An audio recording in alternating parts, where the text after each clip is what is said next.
Well, one of the key messages about this move is that Nauru recognizes one China principle and adopts the UNGA 2758 resolution in recognizing there is but one China in the world. Yes. So how do you understand the one China principle? My understanding of the one China principle is that anything that deals with the one China principle, in all our dealings with China and the rest of the world that touches on China, that will be at the forefront of our foreign policy, is the one China principle. How does the Nauru government plan to adhere to the one China principle? Adhering to the one China principle is to ensure that all that we do, whenever it touches China, complies with the one China principle. This is the relationship, even though it's new, the welcoming gesture of China made us feel as we were an old friend.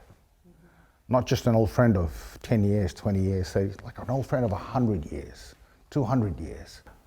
Well, on January the 15th, the Nauru government announced that it recognizes the one China principle and severed its so-called diplomatic relations with Taiwan. Well, Mr. Foreign Minister, as you just mentioned, this is not a decision made by a single person, but a collective decision, a motion that was approved and passed by the Parliament of Nauru.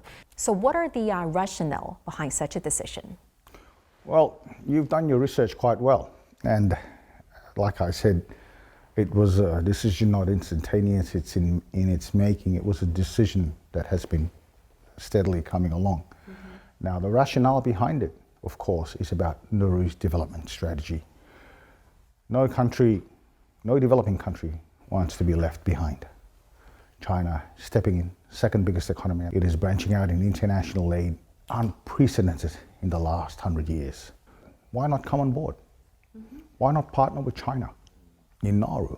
I mean, we've got a big Chinese population in Nauru. We've got a lot of imports coming in from China into Nauru. We've got a Chinese company building our ports. We've got a Chinese company, same Chinese company, helping establish our cable link to our solar panels to help with renewable energy. So all of that was already happening on island. What were the the politicians, they were thinking about, restoring diplomatic relations with China? And also, I believe that you've been talking to your people since this decision was made. What are their response like? The decision within Cabinet and Caucus was very strong. There was robust discussions, there was frank discussions, and we looked at overall the picture of what it means for Nauru. Decision was made at the executive level, and we recognized the one China policy. To reassure the Nauruan people, we took it to Parliament the next day.